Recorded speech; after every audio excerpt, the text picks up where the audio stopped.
अष्टमी की सुबह लगभग सभी भारतीयों के घर व्यस्त माहौल रहता है कि यही कोशिश होती है कि जल्दी से अष्टमी का प्रसाद तैयार हो ताकि समय पर कन्या पूजन हो सके। तो आज रेसिपी लेकर आई हूँ, उसमें आप केवल आधे घंटे में ये प्रसाद तैयार कर पाएंगे। चलिए रेसिपी स्टार्ट करते हैं। स्वागत है आपका हमारे चैनल नट्स एंड क्रीम में। इससे पहले बनाते हैं हलवाई स्टाइल में चटपटे करारे काले चने। तो यहाँ मैंने 1 कप काले चने लिए हैं। इसको रात भर भिगो के रखा था, तो कोशिश करें 7-8 घंटे इनको जरूर भिगोएं, इससे ये बढ़िया सॉफ्ट बनेंगे। जिस पानी में चने को भिगोया था वो पानी भी हेल्दी होता है, क्योंकि 7-8 घंटे चने उसमें भीगे रहे हैं, तो उसको फेंकिएगा मत, उसी में चने उबालिए। तो मैंने चनों को 2-3 बार धोके फिर उसको भिगोया था, इसलिए पानी साफ ही है। तो हम कुकर में इसे डाल रहे हैं। यहाँ 1 कप काले चने के लिए 1 कप पानी ही यूज किया है और साथ में डाल रही हूँ आधा चम्मच नमक, और हम इसकी इस तरह से लीड लगा देंगे।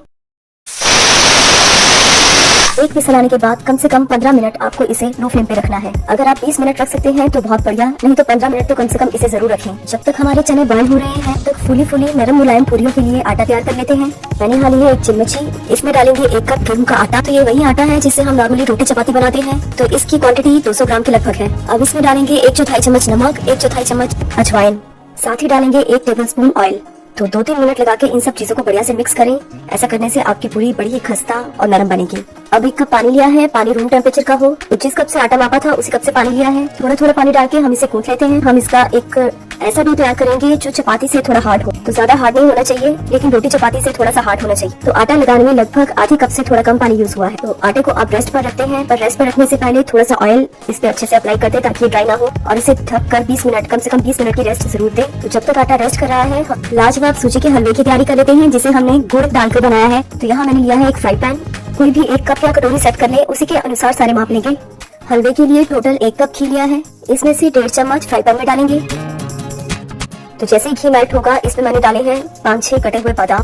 ड्राई फ्रूट्स बहुत जल्दी जलने लगते हैं, इसलिए इन्हें लो फ्लेम पे ही पकाएं। जब ड्राई फ्रूट्स को आप इस तरह से रोस्ट करते हैं तो हलवे में ये बहुत बढ़िया टेस्ट देते हैं। इसे 1 मिनट के लिए रोस्ट करेंगे। तो जैसे ही ये हल्की सुनहरी होंगी, इन्हें बाहर निकाल लेंगे। अब हम थोड़ी रेजिन, जिसको कि सौगी बोलते हैं, वो इसमें डालेंगे। तो 10-12 पीस मैंने रेजिन के लिए हैं। ये 2 सेकंड में ही बढ़िया से फूल जाती है, और इसे भी तुरंत निकाल लेंगे। तो फ्राई पैन में बाकी का बचा हुआ सारा घी पलट देते हैं। तो जैसे ही घी मेल्ट हो जाएगा, इसमें डालेंगे 1 कप सूजी, और साथ में इसमें डालेंगे 6 टेबलस्पून बेसन। बेसन डालने से सूजी के हलवे में बहुत ही बढ़िया टेस्ट आता है, तो इसे स्किप मत कीजिएगा। तो इन दोनों चीजों को हम लो टू मीडियम फ्लेम पर भूनेंगे, और इसे तब तक भूनेंगे जब तक कि इनका हल्का सुनहरी कलर नहीं हो जाता और इसमें से एक बढ़िया सी खुशबू नहीं आनी शुरू हो जाती। जब तक की सूजी भून रही है, गैस की दूसरी साइड एक पैन रखेंगे। इसमें डालेंगे 3 कप पानी। 15 मिनट बाद चने अच्छे से बॉयल हो चुके हैं, तो गैस ऑफ कर दी है। जैसे ही पानी में उबाल आ जाएगा, इसमें डालेंगे 2 कप जैगरी पाउडर यानी गुड़ का चूरा। चीनी की बजाय गुड़ थोड़ा ज्यादा क्वांटिटी में डाला जाता है ताकि बढ़िया मीठा टेस्ट आए। इसे अच्छे से मिक्स करें। गुड़ का चूरा डालने के बाद 1-2 उबाल आने पर गैस को ऑफ कर दें। तो हलवे की चाशनी तो तैयार है। इधर हम सूजी चेक कर लेते हैं। जल्दी होने पर एक काम किया जा सकता है कि गैस की फ्लेम को हम मीडियम पर कर देते हैं, लेकिन वो इस शर्त पर कि आप जिस बर्तन में इसे बना रहे हैं वो हैवी बॉटम का हो। दूसरी बात कि आप इसे लगातार चलाएं, 1 सेकंड के लिए भी ना छोड़ें। ऐसा करने से सूजी जलेगी नहीं और हमारा काम भी जल्दी से हो जाएगा। तो मैंने इसे मीडियम फ्लेम पर करके जल्दी से भून लिया है। सूजी पर बढ़िया सा हल्का सुनहरी रंग आ गया है और अच्छी सी खुशबू भी आनी शुरू हो गई है। और इसमें देखिए तीसरा इंडिकेशन है कि इसने घी छोड़ना शुरू कर दिया है। तो सूजी अच्छे से भून गई है। तो अब हम साथ ही डाल देंगे इलायची पाउडर, जिसमें 4 इलायचियों को अच्छे से कूट लिया है। साथ में ड्राई फ्रूट्स, जिसको कि पहले ही रोस्ट करके रखा था, उसको भी डाल देंगे। तो साइड पे जो पानी बॉयल करना रखा था, जिसमें कि जैगरी पाउडर घोला हुआ है, उसको अब इसमें ऐड कर देंगे। इन सब चीजों को अच्छे से मिक्स कर लें। इसे हम तब तक पकाएंगे जब तक कि सूजी डो की फॉर्म में नहीं आ जाती, पैन से छूटना नहीं शुरू हो जाती। तो यहाँ 1 टेबलस्पून के लगभग मैंने नारियल का खोपरा लिया है। तो मैंने कद्दूकस के इस वाले हिस्से में, जहाँ इससे चिप्स काटते हैं, उससे इसको ग्रेट कर लिया है। इसको मैंने ड्राई फ्रूट्स के साथ रोस्ट इसलिए नहीं किया क्योंकि ड्राई फ्रूट्स के साथ रोस्ट करने से ये हार्ड सा हो जाता है और खाने में टेस्टी नहीं लगता, इसलिए मैं इसको बाद में डाल रही हूँ। तो कुछ ही मिनटों में देखेंगे कि सूजी डो की फॉर्म में आ गई है। इसने पैन छोड़ दिया है। तो सूजी का हलवा बनकर के तैयार है। करारे चटपटे चने बनाने के लिए सबसे पहले इसका मसाला तैयार कर लेते हैं। तो 1 कटोरी ली है, इसमें डालेंगे 1 टीस्पून धनिया पाउडर। इसमें धनिया की क्वांटिटी थोड़ी ज्यादा रहती है। 1/4 चम्मच हल्दी पाउडर, आधा चम्मच अमचूर पाउडर, आधा चम्मच चना मसाला। चना मसाला डालने से बहुत ही बढ़िया टेस्ट आएगा। 1/4 चम्मच जीरा पाउडर। तो ये सारे मसाले तैयार। बॉयल किए हुए चने को एक बार चेक कर लेते हैं। तो चने बढ़िया से सॉफ्ट हो गए हैं। इसमें से 2 टेबलस्पून चने हम निकाल लेते हैं। इसे ग्राइंडिंग जार में डाल दें और इसे ग्राइंडिंग जार में बारीक पीस लें। अब गैस पे रखेंगे एक लोहे की कढ़ाई। कोशिश करें जब भी काले चने बनाएं तो उनको लोहे की कढ़ाई में ही बनाएं। इसमें आयरन होने की वजह से चनों को नेचुरली काला रंग मिलता है। गैस की फ्लेम को लो टू मीडियम के बीच में रखें। इसमें डालेंगे 2 टेबलस्पून ऑयल। सबसे पहले डालेंगे इसमें आधा टीस्पून साबुत जीरा। जैसे ही जीरा चटक जाए, इसमें डालेंगे 2 पिंच हींग, और इसे भूनने के बाद इसमें डालेंगे अदरक हरी मिर्च का पेस्ट। आधा इंच अदरक और 2 हरी मिर्च को मैंने ग्राइंडिंग जार में बारीक पीस लिया था। 1 मिनट के लिए इसे भूने। और अब इसमें डालेंगे कटोरी में तैयार सूखे मसाले। मसालों को केवल 1-2 सेकंड ही भूनें क्योंकि ये बहुत जल्दी जलने लगते हैं। अब इसमें डालेंगे 2 टेबलस्पून पानी। ये वही पानी है जिसमें चनों को बॉईल किया था। इसके साथ ही इसमें डालेंगे ग्राइंड किए हुए चने। इन चनों में कोई लम्स न रहे इसलिए इसे अच्छे से मैश कर लें और 1 मिनट के लिए पका लें। तो ये बढ़िया से मैश हो गए हैं। अब इसमें कुकर वाले सारे चने पलट देते हैं। कुकर में अभी भी थोड़ा सा पानी है तो हम इसे पानी के साथ ही पकाएंगे क्योंकि पानी के बिना पकाने पर ये बहुत ही ज्यादा ड्राई हो जाते हैं। साथ ही इसमें डालेंगे आधा चम्मच नमक। तो इसे अच्छे से मिक्स करके इसे ढक देते हैं 5 मिनट के लिए। अब इस ढक्कन के ऊपर हम डालेंगे आधा चम्मच कस्तूरी मेथी। कस्तूरी मेथी ढक्कन के ऊपर डालने का कारण ये है, ढक्कन पर मिलने वाली गर्माहट की वजह से कस्तूरी मेथी अच्छे से ड्राई और क्रिस्पी हो जाती है। इसका मॉइस्चर बिल्कुल ही खत्म हो जाता है। 5 मिनट बाद ढक्कन पे पड़ी कस्तूरी मेथी बढ़िया से क्रिस्पी और ड्राई हो चुकी है। देखिए इजीली इसका पाउडर बन रहा है। तो देखिए जो थोड़ा पानी था चनों ने अच्छे से एब्जॉर्ब कर लिया है। चने ड्राई हो चुके हैं। कस्तूरी मेथी को भी डाल देते हैं। ये बढ़िया से क्रिस्पी और ड्राई हो चुकी है। अब इसमें डाल देते हैं आधा चम्मच गरम मसाला। तो अब इन दोनों चीजों को मिक्स कर देते हैं।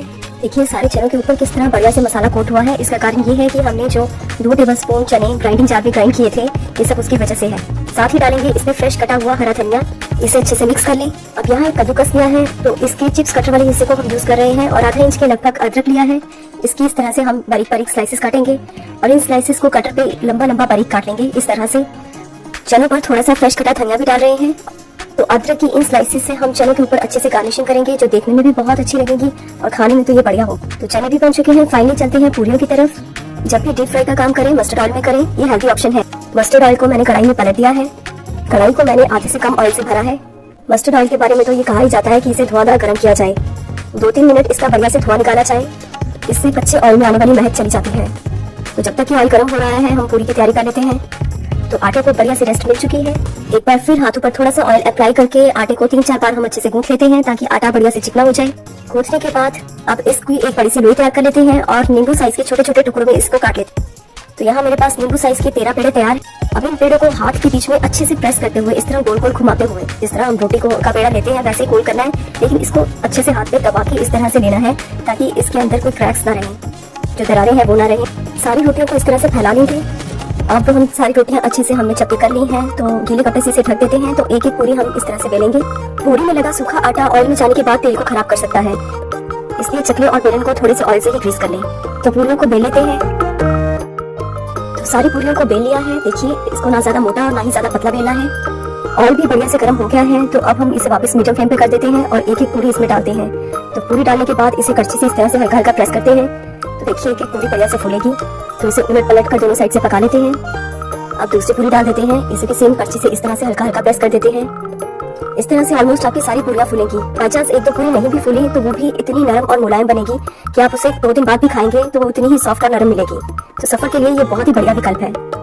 तो फाइनली हमारी पूरी, चना, हलवा सब कुछ बनकर के तैयार है और देखने में ही कितने बढ़िया लग रहे हैं। तो इस अष्टमी के प्रसाद में आप इन सब चीजों को बनाइए। यदि रेसिपी पसंद आई है तो वीडियो को लाइक, शेयर और चैनल को सब्सक्राइब करना ना भूलें। जय मां अम्बे।